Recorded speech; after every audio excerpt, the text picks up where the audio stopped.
Good day, everyone, especially Ma'am Odi. Ma'am, good afternoon. Before we start our report, may I request Angel Ating to lead the prayer. On our head and feel the presence of God, good and loving God, source of every grace and blessing. We give you thanks this day for the many gifts you have given us. We seek to be good stewards. Lord, bless us as we gather here to share your gifts. Send us your spirit and be present among us in the mouths of all who speak and in the ears of all who listen and in the heart of all we say and do. We ask this in Jesus' name, amen. Thank you, Angel. Now, I would like to introduce our assigned report, which is the cognitive learning theories, GESTALT theories, BRUNER'S theories, and AUSUBEL'S theories, with my groups, Calextro, Juan Acora, Angel Ating, Cheryly Sumaoy, and yours truly, Journaline Alceso. And now, may I introduce first the objectives. First, a student can define cognitive learning theories, including BRUNER'S, GESTALT's, and AUSUBEL'S theories. Number 2, a student can elucidate the importance and contribution of each theories. Number 3, a student can gain a lot of knowledge and expand their insights about BRUNER'S, GESTALT's, and AUSUBEL'S theories. Cognitive learning theory. Cognitive learning is a style of learning focuses on more effective use of the brain. To understand the process of cognitive learning, it is important first to know what is cognition. So, what is cognition? Cognition is a mental process of gaining knowledge and understanding through senses, experience, and thoughts. So, cognitive learning is basically an active style of learning that focuses on helping you to maximize your brain's potential. It makes it easier for you to connect new information with existing ideas, hence, deepening your memories and retention capacity. Plato and Descartes are two of the first philosophers that focus on cognitive and how we as human beings think. Many other researchers look deeper into the idea of how we think. And as a student, understand how their thinking impacts their learning and behavior. They are able to have more control over it. Component of cognitive learning theory. Traditional learning mainly focuses on memorization instead of trying to achieve excellence in a particular subject. The following are fundamental aspects of cognitive learning theories. First, comprehension. For cognitive learning to be efficient and benefit you, understand the reason why you are learning a specific subject in the first place. Number 2, memory. Cognitive learning discourages cramming of information, which is very ineffective in education. Having a deep understanding of a subject improves your ability to relate new knowledge with previous experiences or information. Number 3, application. Cognitive learning theories help you to apply new information or skills in life situations. They encourage you as you continue to develop problem-solving skills. Good day everyone, I'm Joan Acora. Today, I'm going to tackle about AUSUBEL'S theory. But before that, who is David Paul Ausubel? David Paul Ausubel, he was born on October 25, 1918 and died on July 9, 2008. He was an American psychologist born in New York. His most significant contribution to the field of educational psychology, cognitive science, and science education learning was in the development and research on advanced organizers. AUSUBEL'S meaningful learning theory or subsumption theory. Many educational psychologists' theories often criticize the expository or representational manner of teaching. They say that teachers assume such a major role in learning as providers of information, while students remain passive receivers of information. According to AUSUBEL, instead of criticizing this manner of teaching, he proposed ways of improving it.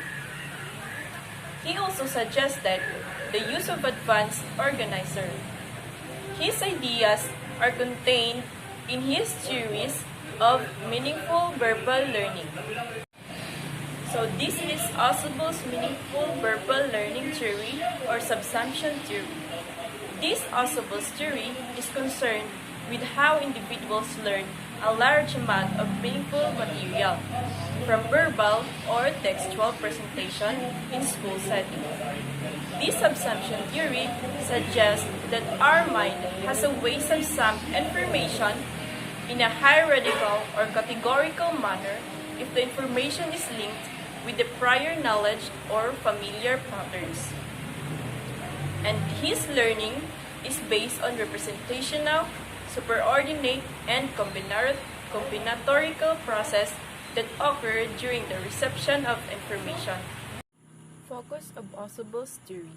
1. The most important factor influencing learning is the quantity, clarity, and organization or the learner's present knowledge.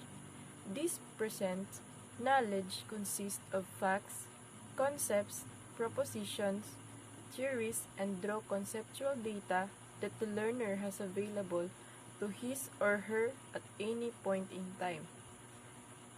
This comprises his or her cognitive structure. Number 2. Meaningful learning takes place when an idea to be learned is related in some sensible way to ideas that the learner already possesses. This means that AUSUBEL believe that before new material can be presented effectively, the student's cognitive structure should be strengthened, and when this is done, acquisition and retention of new material is facilitated. The way to strengthen the student's cognitive structure is by using advanced organizers that allow students to already have a bird's eye view or to see the big picture of topic to learn, even before going through the details. AUSUBEL belief of the use of advanced organizer is anchored in the principle of subsumption. He thought that the primary way of learning is subsumption. And subsumption, it is the process by which new material is related to relevant ideas in cognitive structures. Also, AUSUBEL pointed out that what is learned is based on what is already known. This signifies that one's own prior knowledge and biases limit and it affects what is learned. Also, retention of a knowledge is greater because it is based on a prior concrete concept. Once again, good morning everyone. My name is Sherilyn Sumaoy and I'm here for the continuations of Juan Okora AUSUBEL'S subsumption theory. So let's start about the four processes and the subsumption theory. So let's start with the derivative consumption. Derivative subsumptions describe the situations in which the new information you learn is an example of a concept that you have learned. Derivative consumptions, it means that in which the new information you learn, it is an example of the concepts that you will already learned. So let's give me an example about some consumptions. As you can see in the pictures is the bird that has a feather and lay eggs, and now you've seen the blue jay as a blue jay that confirms of your concepts of bird, where new knowledge is about blue jay is attached to concept of word without altering the concepts. This is the examples of derivative consumption. And the second process is the correlative subsumptions, is when you add new details to what you already know, usually a higher order concept. Correlative consumptions, this is meant describe the accommodations of new information by changing or expanding the concept. For example, you've seen a new kind of bird, as you can see as an ostrich. Those ostrich ay hindi niya kayang lumipad because it has a big body and long streak. long, strong legs. Accommodated by these new information, this is why you need to include the concepts of an ostrich to your previous concepts of bird, that you expand the concepts by including the possibility of bird being big and having long, strong legs. And the third one, processes, is the superordinate learning. You are already familiar with the things but didn't know the concepts itself until it was taught. Superordinate learning, it means that writing it learnings is when you know a lot of the concept, but you did not know the concepts itself until it was taught. For example, the banana, mango, apple, and etc. But you did not know until you were taught. That these are all examples of superordinate learning. Ang ibig sabihin nito, hindi mo alam anong fruit. Ang alam mo lang yung tawag sa kanya. Ito ang sinasabi nating superordinate learning. And the last processes is the combinatorial learning, with the newly acquired knowledge combined with the prior knowledge to enrich the understanding of both concepts. Combinatorial learnings, for example, as you can see in the pictures, it teaches someone how to plant. You might relate it to the previously acquired knowledge of human respiratory, where man inhales oxygen and exhales carbon dioxide. This is because they are related to each other, as they are both labeled as the process of everything. This is called combinatorial learning. So, let's move on in another topic, which is advanced organizer. Advanced Organizer, major instructional tool proposed by AUSUBEL'S, helps you link the new learning to your existing scheme. It facilitates learning by helping your organizer strengthen your cognitive structures. Organizers act as a subsuming bridge between new learning material and existing related ideas. Advanced Organizer, this is the military instructional tool proposed by AUSUBEL'S to help you link the new learning to your existing scheme. It is facilitated learning by helping you organize the strategy, your cognitive, and also summing bridge between new learning materials and existing related ideas and advanced organizers. It will give you benefits also in the advanced organizer. The advanced organizers give you two benefits. Number one, you will find it easier to connect new information with what you already know about the topic. Number two, you can readily see how the concepts in a certain topic are related to each other.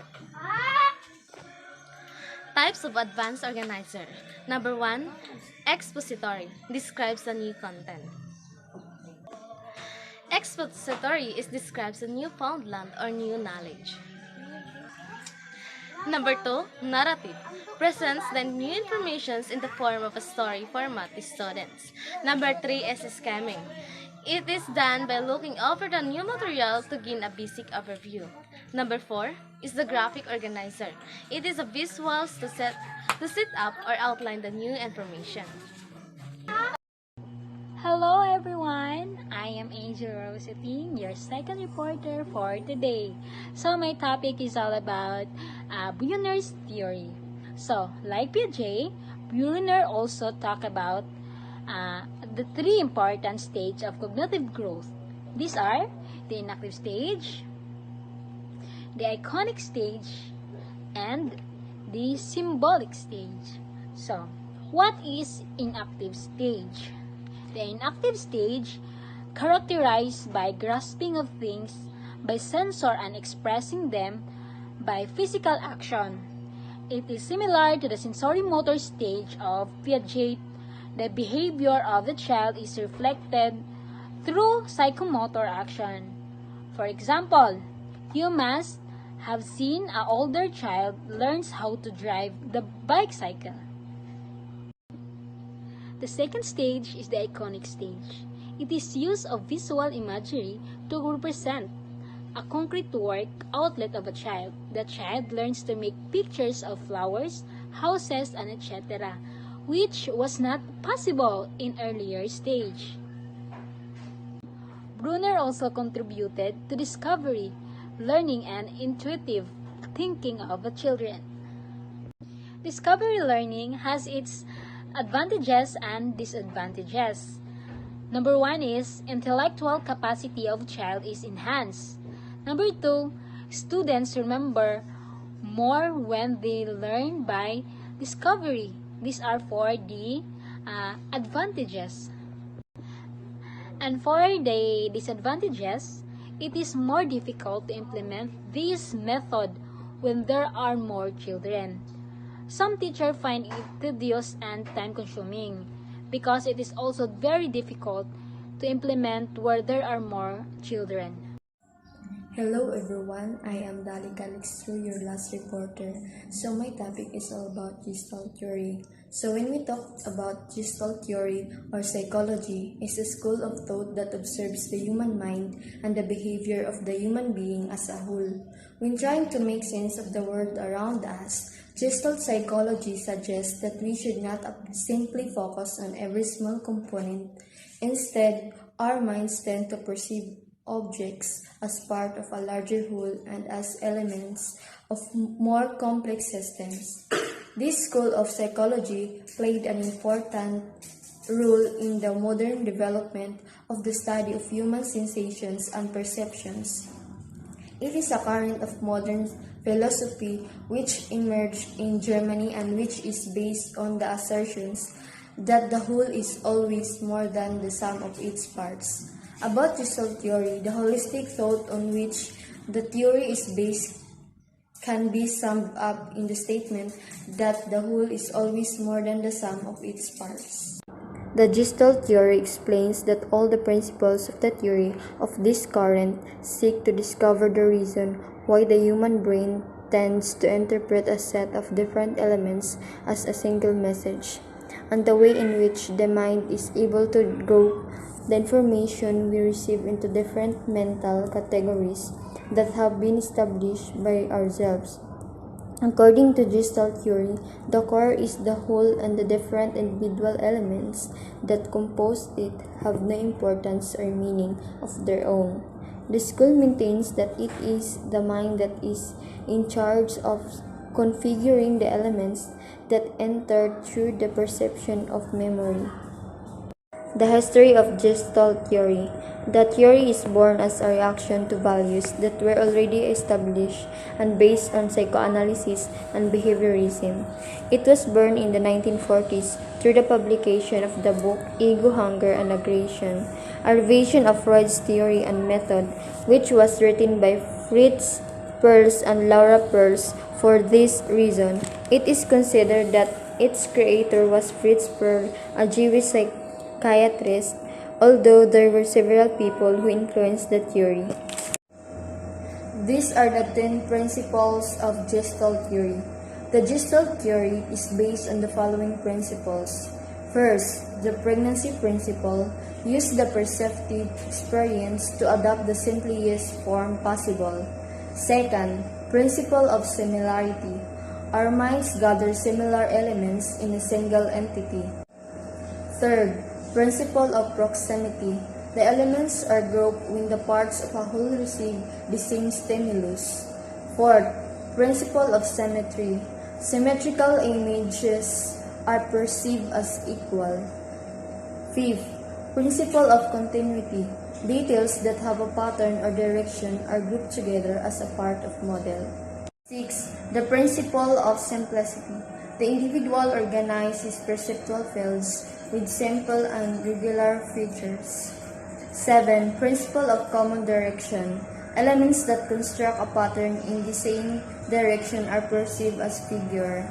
8. Principle of relationship between figure and background. The brain cannot interpret an objective as figure at the same time. 9. Principle of enclosure. The lines of a surface are better captured as a unit in equal circumstances. Last, principle of equality. There is a tendency to constitute groups with elements that are equal. The representatives of Gestalt theory. Among the main representatives of the theory, we can mention first Max Wiltimer, who was a German psychologist who carried out the first experiment of this theory. Wolfgang Kohler was one of the main representatives and was the one who established the concept of insight learning. Third, Kurt Kofka, German psychologist and founder of the Gestalt School of Psychology. Last, Kurt Lewin, American psychologist who conducted research on human behavior and specialized in group dynamics. The application of Gestalt theory in education. The Gestalt theory is considered one of the most important contributions in the field of education through productive thinking. This position fundamentally emphasizes the way of understanding and the rules that govern the action and understanding of different meanings. It sought to demonstrate that students could learn better through rules rather than memorization. In this way, a vision of the whole is sought in order to then be able to consider its different parts. An example of the theory is that before we look for a way to teach and learn, first knowing the letters of the alphabet, then the syllables, and finally the words and phrases. The Gestalt theory says that first, phrases must be learned, and then they must be broken down into syllables to finally discover and learn the letters that make them up.